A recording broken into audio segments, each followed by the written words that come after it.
the Cannabis Business Coach. Hi, Mike Z here, author of the Cannabis Business Book, and you're listening to the Cannabis Business Coach podcast, where I chat with and coach the highest performing entrepreneurs in the cannabis industry. Hi, Mike Z is. Hi, Mike Z is. Hi, Mike Z is. The Cannabis Business Coach.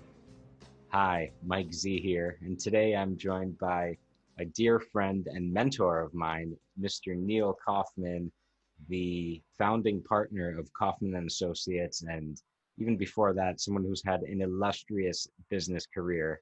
I mean, Neil, your resume is pretty outstanding, and so I'm honored to have you here today. I'm excited Thanks, to be able to chat with you and share some of your wisdom and insights. And if you wouldn't mind, can you go ahead and just tell the folks listening or watching a little about your background and how you found your way into the cannabis industry and the type of work you're doing now?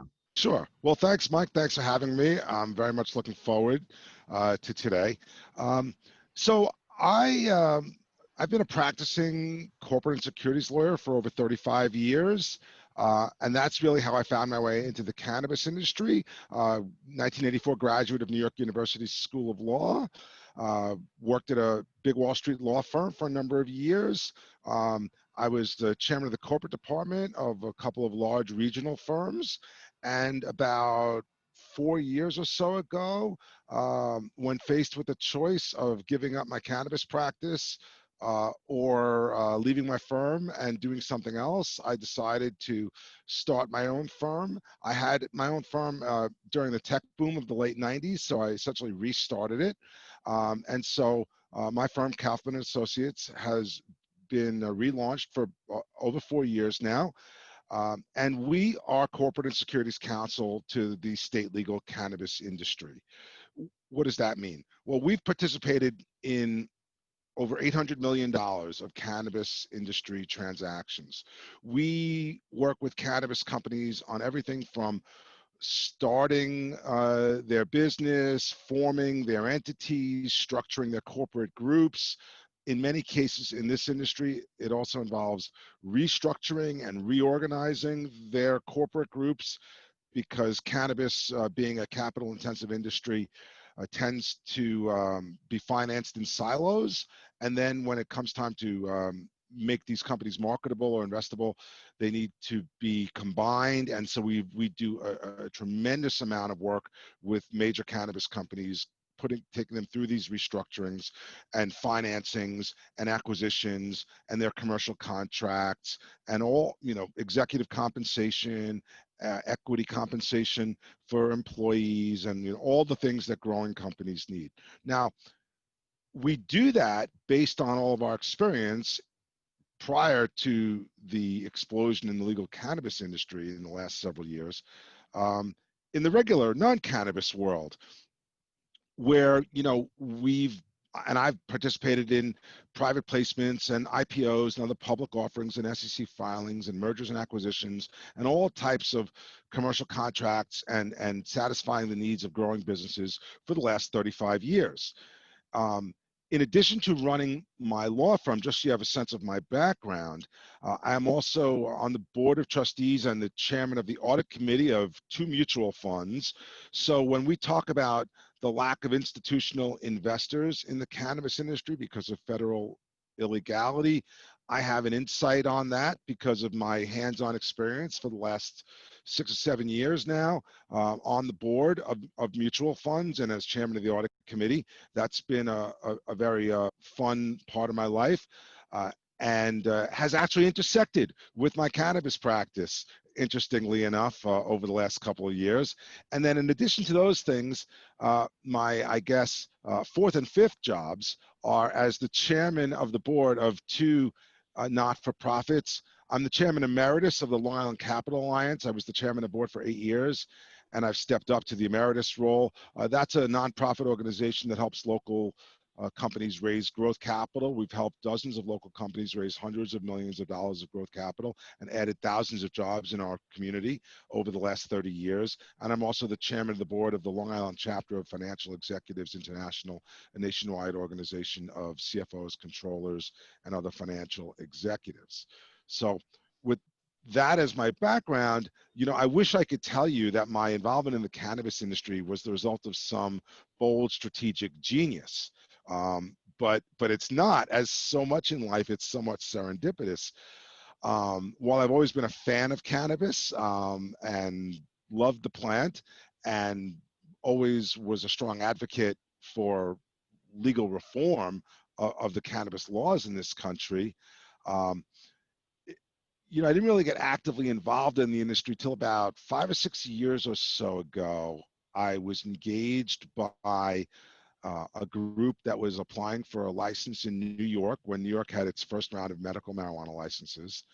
And I worked with them in connection with cleaning them up, getting them restructured, and raising multiple rounds of private financing to finance their bid.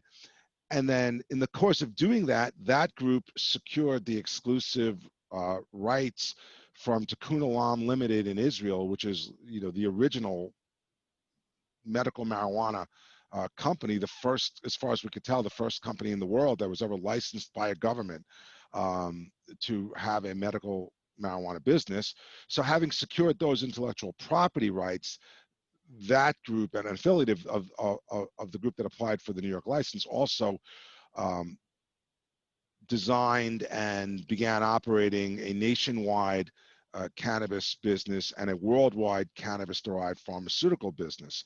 So I structured that group for them and have worked with them for the last 5 or 6 years. Like I said, that's how I got involved originally. And then, once you, in my world, work with a company that's raising capital and need to prepare their offering documents, you're forced to learn the industry. And so I did that. That enabled me to learn the cannabis industry and do a few deals, meet a few people, and then I went to a few conferences. And the next thing you know, a couple of years later, with the explosive growth in the cannabis industry, while I didn't fire all my old clients, the work that we were doing for cannabis companies had come to be a preponderance of what we did. And having been involved now for so long with hands-on experience in the industry, we're one of a relatively small number of law firms that have direct hands-on cannabis experience, but also know how to practice corporate and securities laws at the highest level. And so when a lot of our clients come to us, we're able to provide the interdisciplinary advice that they need to take their business to the next level. And it's been very successful for all of us. Thank you for that intro, Neil. Your background in business and in cannabis business is, at the highest level. And I think one thing you didn't mention, which I find super impressive, is you're also the chairman of the board of a Nasdaq-listed tech company.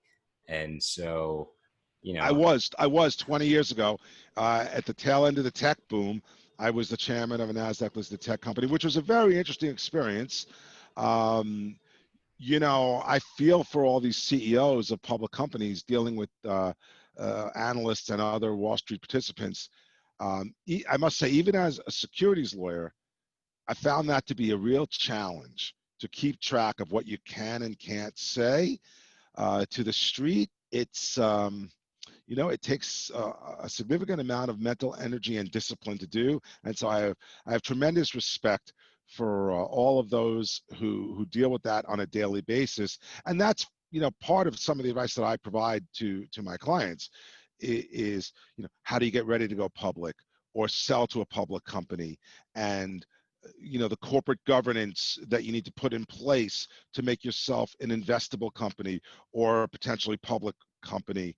For a long time, a lot of that was missing in the cannabis industry. And over the last, especially year or two, I would say the trend towards the professionalization of the industry has accelerated. And so I get, I think, more and more industry participants that are very serious about corporate governance and doing things right and getting things set up the right way, which I think is just emblematic of the industry moving on to its next level of development, which it needed to do, and which has done and is doing. And I think we're seeing that in the increased number of highly professionally managed, well-run companies that are now making a profit, a significant profit, in this industry. 5 years ago, it was pretty rare to see a profitable company. And it was very common to see many people that had, shall we say, a different type of view of business. And while we still have those people involved in the industry, and there's a role for traditional industry participants, more and more professional management teams and professional investors, and very serious participants have entered the industry and have made significant contributions to the further growth, professionalization of the industry. Yeah, it reminds me of a few years ago when I would talk to people who are in the industry operating, and they didn't even want to hire lawyers and accountants. Like, they didn't view that as a necessary piece of the puzzle. And I was fairly new then, and coming from a traditional business background, and was like, what do you mean? How can you not hire lawyers and accountants, especially in this industry? In a heavily regulated industry where that's really more important than ever.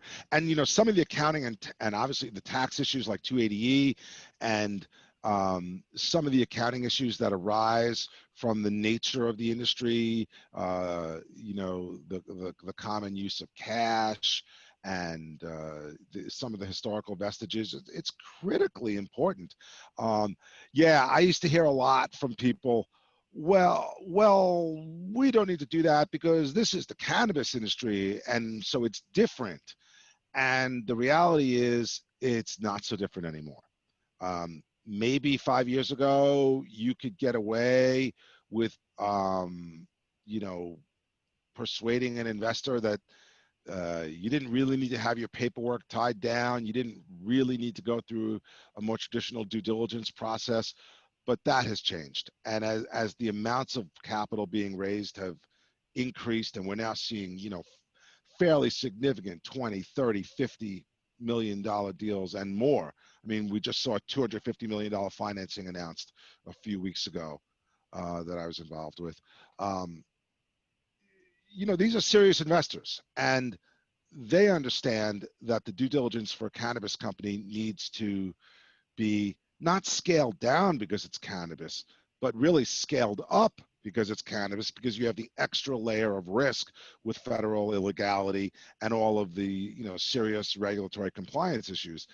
And so if you want to build a successful cannabis company, you need to know how to run a cannabis business, but also realize that you're now going to be measured more like any other regular business would be as well.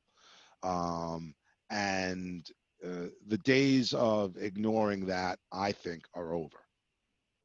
Got it. So I'm hearing you say that more and more cannabis and traditional business are converging and looking similar. And I'm wondering if there's any differences that you still see or experience where you feel like cannabis is really unique and different from all the other industries or business environments you've worked in, or if that's not the case at all. Not too many other industries are just flat out illegal under federal law, where every dollar you touch is technically money laundering. That's a unique aspect that, interestingly, I think industry participants have just sort of gotten over. And if you're willing to play in this sandbox, you have to accept that and accept that risk and move on and mitigate the risk as best you can. And thankfully, regulatory enforcement of that federal illegality has been stymied by congressional statute and by administrative discretion for a long time. And that has not even changed significantly under the Trump administration. So we all just deal with that unique aspect. But, one of the things I want to say, Mike, is in other ways, while people think the industry is so different, it's really not. And so I would say, this is cannabis, it's special, the regular rules don't apply to me kind of mentality is not so different than you see in many parts of the tech industry, where tech entrepreneurs think they can get away with anything and do all kinds of really interesting, challenging things. So when people say to me, well, this is cannabis, it's different, you've never seen anything like this before, have you? A lot of times I'm tempted to say, well, no, I'm old enough to have lived through the tech boom of the 90s. So this is actually just like that in many, many ways. I'm curious to hear more about that, the comparisons between this and the tech bubble or boom. And I like to say that the legalization of cannabis is like the birth of the internet. So I agree that it is kind of, yeah.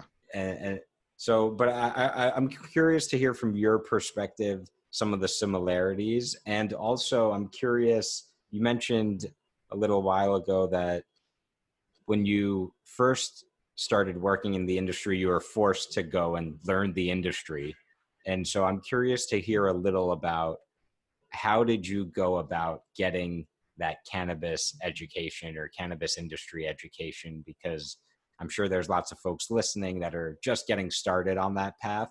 And so I'm curious what you would recommend for them to go and learn the industry. You may or may not remember, you may not be old enough to remember that when the internet first started, it was the Wild West. And no one was really sure how intellectual property rights applied and what laws applied. And so there was a lot of illegality in the early internet, intentional or otherwise. And so it has that similarity with the cannabis industry, in that there's inherent illegality and for a long time a bit of a Wild West mentality, where you just didn't know what the rules were going to end up being. And of course, the other similarity is, the internet of the 90s birthed an enormous technology industry boom, very similar to what I think we're all seeing as the greatest growth industry of the this portion of the 21st century, which is cannabis. I mean, cannabis has always been maybe a $300 or so billion industry worldwide, but as more and more of it comes into the legal realm, it's producing the greatest growth industry of this era. And so the similarities, the parallels, I think, are striking. And I think there's also some parallels in terms of the financing techniques that were used. We saw a huge boom in the 90s in micro cap financing and obviously IPOs. We haven't seen the same level of IPOs, but we've seen a lot of public market financing activity, especially in Canada, which bears a striking resemblance to the 90s microcap boom in the US on a lot of levels, for better or worse. And, so the similarities are, a little bit eerie to me. And frankly, I think having lived through the 90s in the New York capital markets, has been, very helpful to me in navigating the teens and 20s boom in the cannabis industry. Now, in terms of learning the industry, to answer your second question, like I said earlier, I had to write private placement memos for clients that were raising capital. So anytime I, as a securities lawyer, am engaged by a client, and I have to prepare their disclosure documents, I have to learn their industry well enough to be able to make disclosure of all material facts. So I'm forced to learn their industry.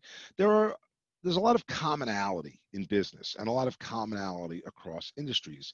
On one level, cannabis is an agricultural, manufacturing, and retail industry like many other agricultural, manufacturing, and really distribution and retail industries. So I was able to bring to bear, everything I knew about those kinds of businesses could translate to cannabis. Plus, you have the additional cannabis specific aspects of it that I needed to learn. I needed to learn those legalities and a lot of the industry specific science and background. But once I go through that process of learning the industry, I learn it, and then I've been able to keep current with it.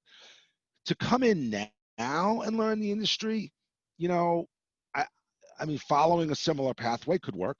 You can immerse yourself in it, but I think it's a real challenge. Um, like when I first got involved 6 years ago, um, they just the competition was a lot weaker.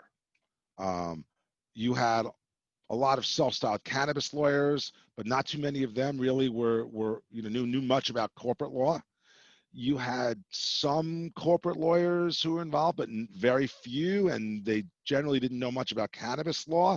And to find the combination was exceedingly rare, and I think that's where we were able to carve out our niche, and why we've been able to be reasonably active in the industry. Why we represent three of the largest cannabis companies in California, as well as growing and thriving cannabis companies all around the country.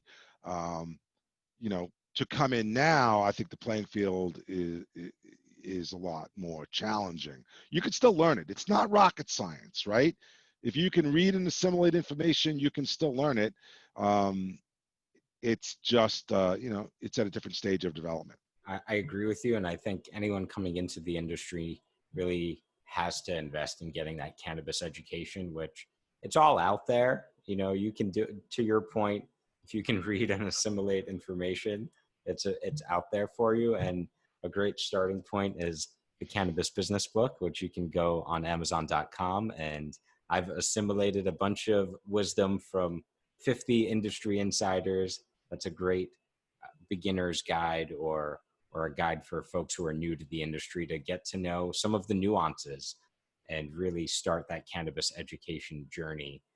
I'm curious, Neil, you mentioned staying current. I'm curious, what are some of the maybe news sources or outlets that you regularly frequent to stay up to date on what's going on in the industry?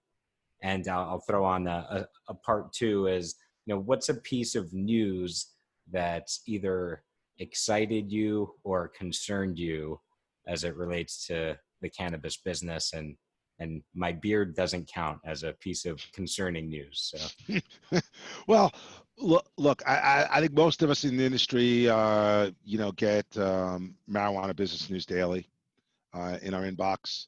And so that's generally useful to just scan that, keep an eye on what's going on, what they're reporting. And then, my inbox is inundated with a variety of news sources, whether it's New Frontier or so many others that I frankly get more information than I could possibly read. And I just try to keep an eye on it. If it looks interesting, I read it. If it looks relevant to what I'm doing, I read it. And so I really try to stay current on a day-to-day, week-to-week, month-to-month basis, building on, my base understanding of the industry and just trying to keep it updated. In terms of, what has really, like a piece of news that's really, sort of surprised or excited me, I would have to say, and it's not necessarily a piece of news, but the revelation that the cannabis industry is very strongly recession-proof during this COVID-19 pandemic-driven depression has been a little bit surprising and encouraging. While the capital markets remain weak from a financing standpoint, although marijuana stocks have bounced back in the last few months,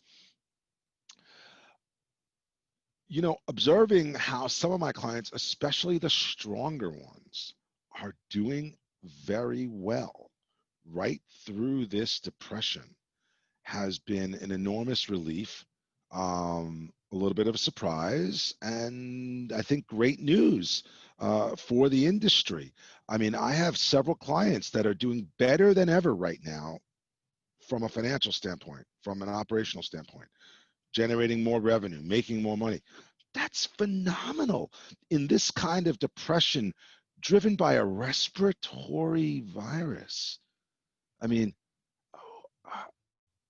that is shocking to me. I mean, marijuana being deemed an essential industry by almost all the states was a great start, and clearly an essential component to that. Because if every dispensary had been shut down, I think we'd be, we would have a completely different story right now, obviously. But they weren't, and instead they've thrived, and that's just, I think, a tremendously positive piece of information for this industry on a long-term basis. What do you think the impact of this new information might be? How might this shape the future of the industry or the capital markets as they relate to cannabis for the next, I don't know, year or two or three or beyond? Well, I think it affirms what a lot of us have thought for a long time, which is that in the long run, the cannabis industry will probably resemble some cross between the alcohol and tobacco industries, because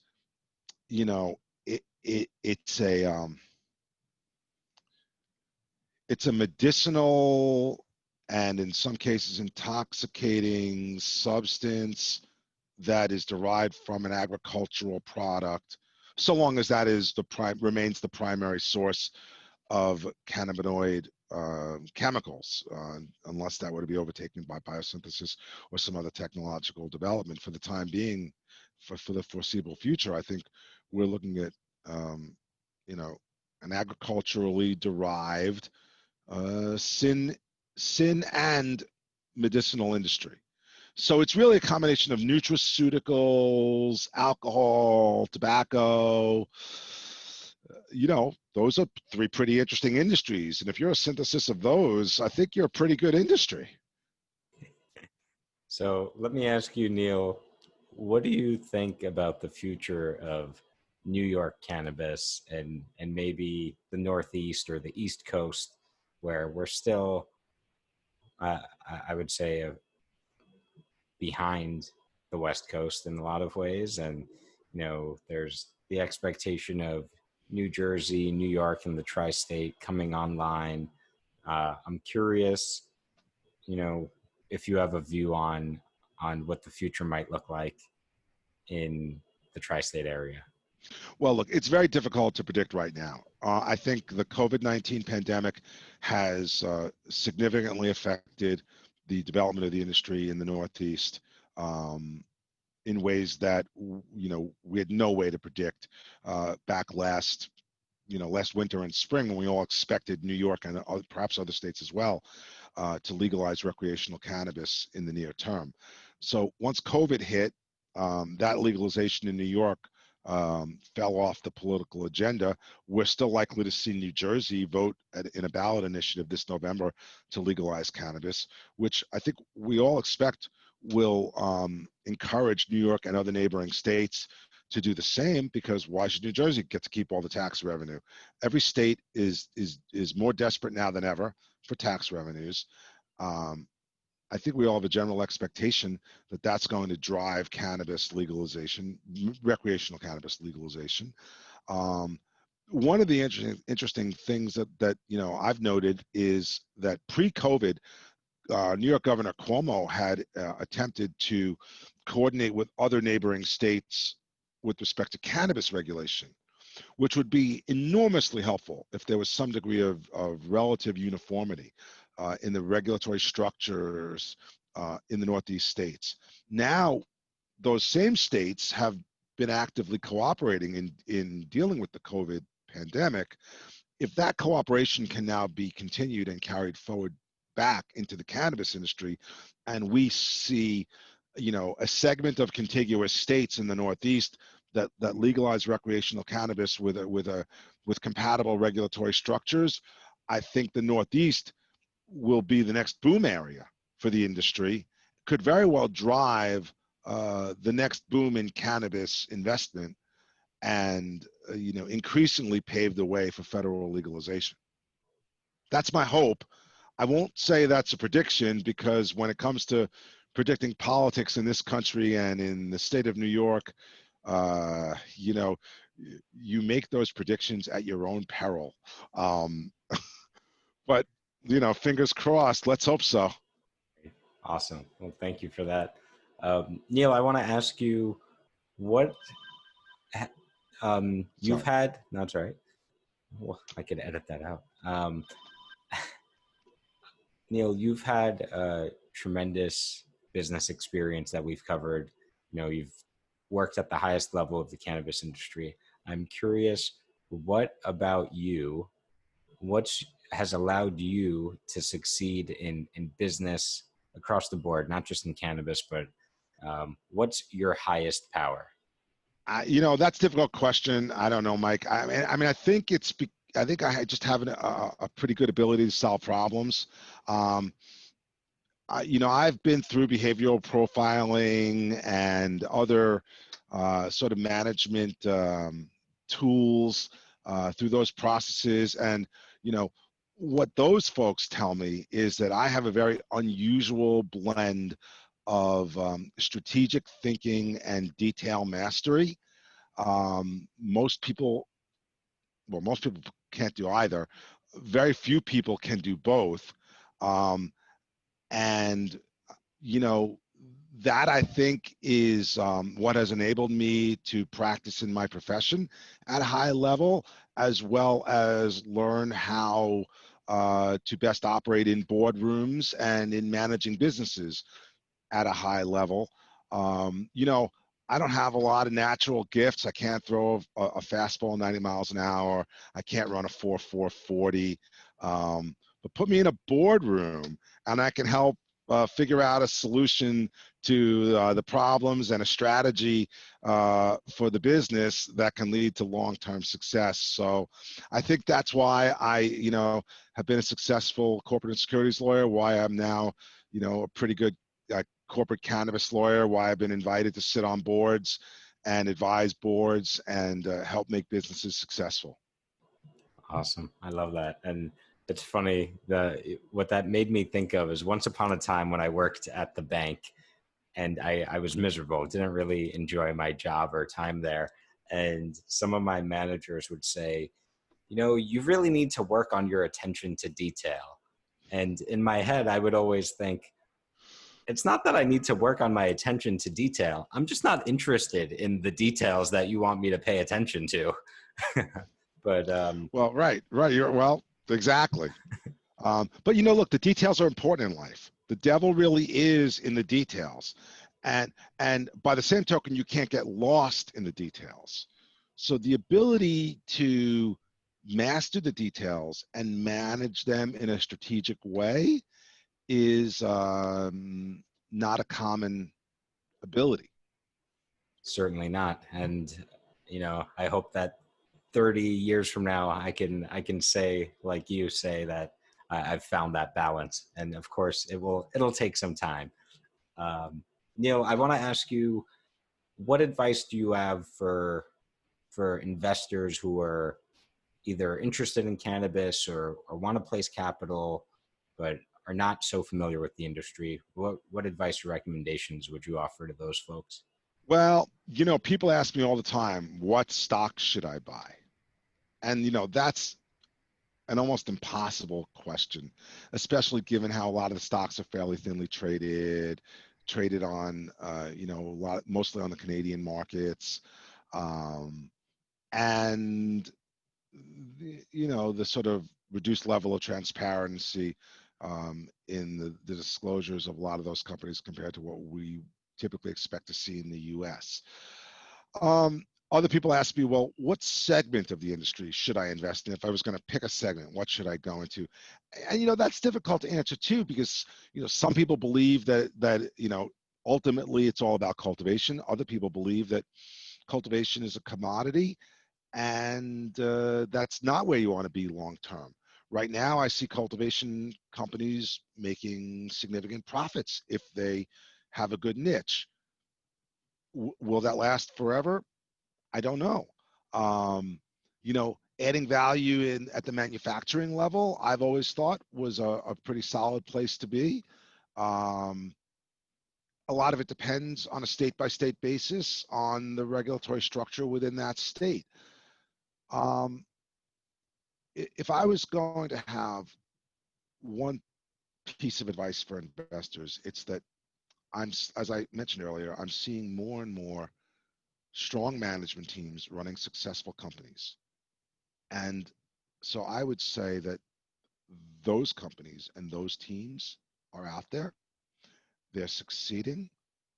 And in the long run, I would suspect that those companies are going to have a higher likelihood of success um, down the road.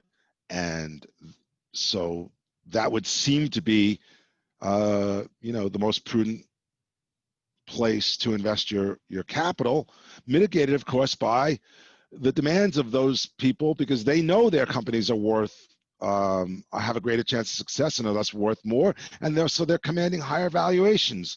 So, you know, ultimately, it's all a risk and reward exercise. Um, I don't think I have a magic answer, but I think those are the primary considerations I would suggest be Yeah, applied. great. It reminds me of people ask me all the time, Mike, what's the next big thing in cannabis? And I'm like, you know, I don't know, everything, you know, or nothing. Who knows? Um, anyway, I want to shift gears, Neil, into a little bit of coaching. I know you only have a couple minutes left, but I'm curious, what is your biggest business challenge or roadblock today? I would say, you know, I have two of them. One is matching capacity to demand, which is always a challenge, especially in a growing industry. And the second is, you know, competing with the mega law firms that are now starting to come into the industry, um, and you know, trying to you know, get involved with the more successful companies. Got it. So, how are those two related? Everyone will generally tell you that they have plenty of capacity. Whatever you need, they'll take care of. And I think we would say the same thing. Whatever our clients need, we get done. We get it done by when they need to get it done. We get it done right, and we never disappoint. You know, we never disappoint. So we do what it takes. If that takes working around the clock, it takes working around the clock. We do it.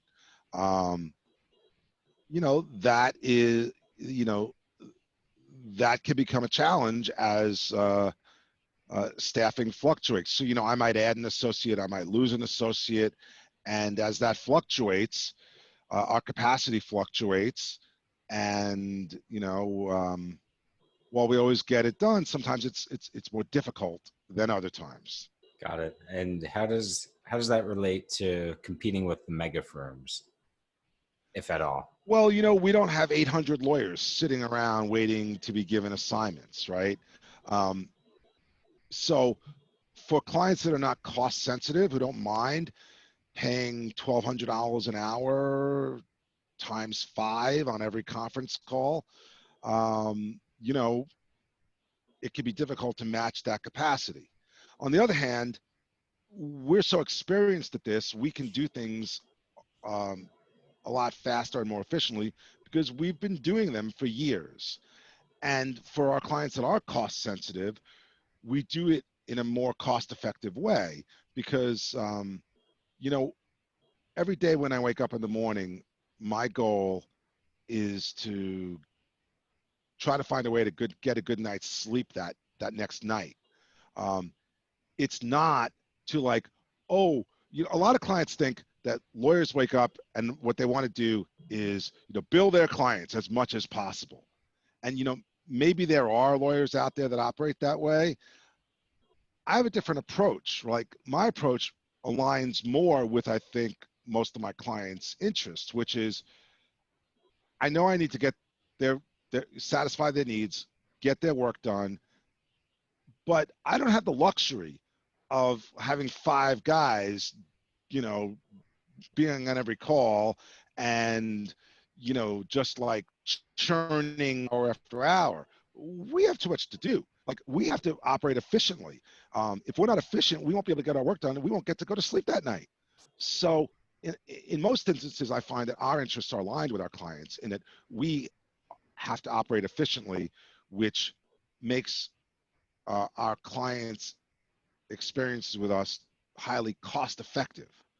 In other words, on a value per dollar basis, we are producing far more value than than the big firms that charge 3 times our rates are. That said, some people like the brand name, and it's always a little frustrating for us when we work with a client and we nurture them and we take them from an early stage to the point where they're successful, and then all of a sudden,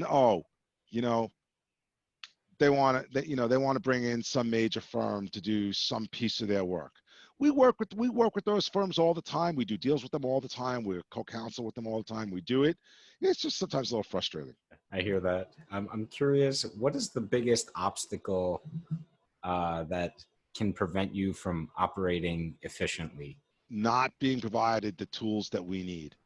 In an ideal world, in this day and age, if we take on a client, we get access to a data room, we can digest where they are, and then formulate a plan and execute on that plan as efficiently as humanly possible. But sometimes we don't get all the information, or we don't get it timely, or we don't get it in a way that enables us to operate as efficiently as possible. Or we get the stop-start routine. And those are the kinds of things that inhibit our efficiency. Got it. So it's a little bit of the client not being as efficient as they can be, and very often they're understaffed and their management teams are scrambling, and they have to really play triage, and they don't have the luxury of gathering up all the information all at once to make our efforts as efficient as possible. They do the best they can.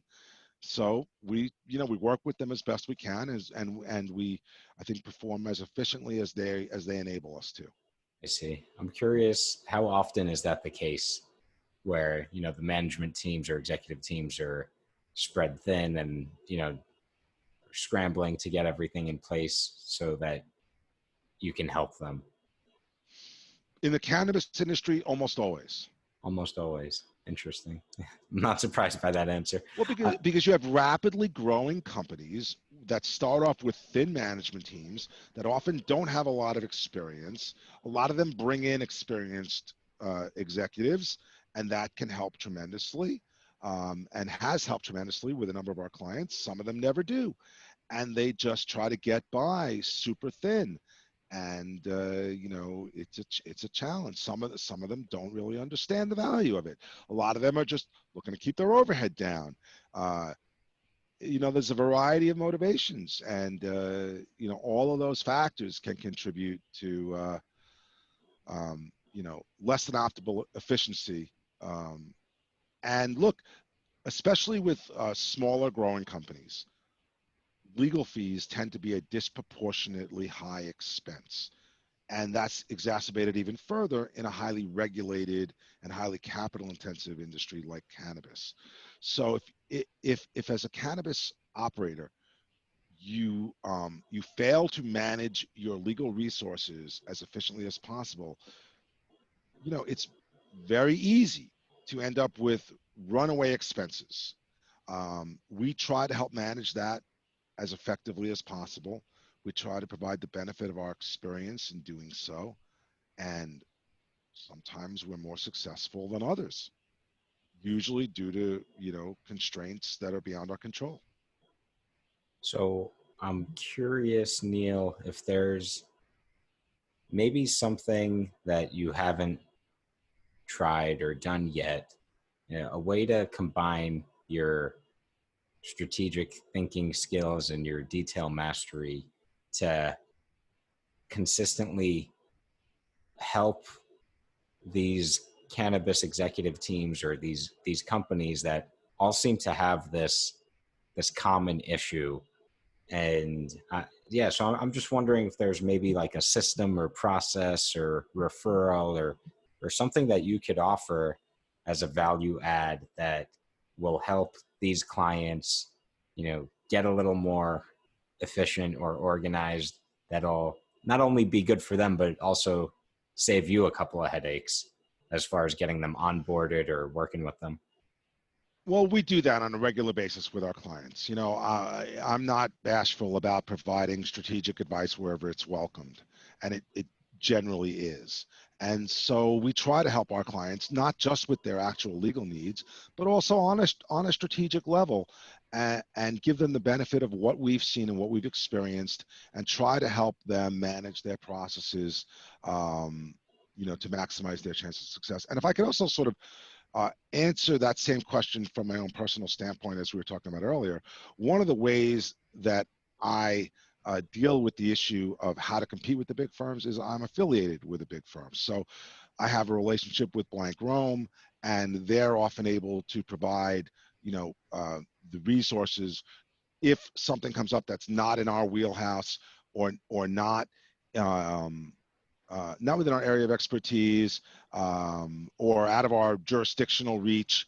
We've got 650 lawyers available to us around the country, with a close relationship, so that we're able to provide that stepping stone if a client needs it. We also have a relationship with a compliance consulting firm. So whereas, we're lawyers, we don't necessarily master the intricate details of every single state and every single locality's cannabis regulations, but we have a relationship with a compliance consulting firm that can work in all jurisdictions. They're not lawyers, but they can fill out the forms and provide the support that clients need for the license application and renewal processes, on a much more cost-effective basis than you can get from any lawyer. So we've sort of extended our network to address our competitive needs and the business and legal needs of our clients. And that's part of how we help our clients address their needs. Cool. Awesome. Well, Neil, I know you have another meeting coming up. So before I let you jump, I want to ask you, what was your biggest insight or most interesting thing that came up for you during this conversation today? Clearly your beard. I appreciate that, but I won't settle for that. I surely there's got to be something better. Well, as I was thinking in the coaching session about, some of your questions, I sort of realized, by the way, this is King's Garden, fourth largest cannabis company in California, one of our great clients.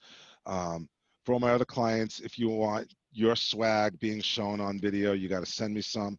But I think realizing how I've addressed the competitive landscape and provided a range of solutions for companies in the industry that can help them solve their problems cost effectively and efficiently, and we're in a position to help them do that. I think that kind of dawned on me that maybe I had thought that through reasonably well strategically and have a pretty good set of solutions. Nice. So it occurred to you that, what you thought might be a problem was actually something that you would... It's working fine, Mike. There you go. Hey, it's good to get that reminder sometimes. And so I'm glad if that's what you're walking away with, I'm happy to hear that. So thanks for your input. My pleasure. Thank you, Neil. Thanks for taking the time here today. And, I have to make the shameless plug, which is, if any of your clients, you feel like they're in need of an executive coach or someone to help them sort out the mess that might be happening between the ears or just the mental health stuff, feel free to send some folks my way. But until then, I want to thank you again for taking the time to chat with me. It's always full of insights for me, and I love hearing some of the stories from you. So, Neil, thanks so much, and I look forward to seeing you soon. You're welcome. My pleasure, Mike. See you soon. Hi, Mike Z is. Hi, Mike Z is. Hi, Mike Z is the cannabis business coach. Hi, Mike Z is. Hi, Mike Z is. Hi, Mike Z is the Cannabis Business Coach.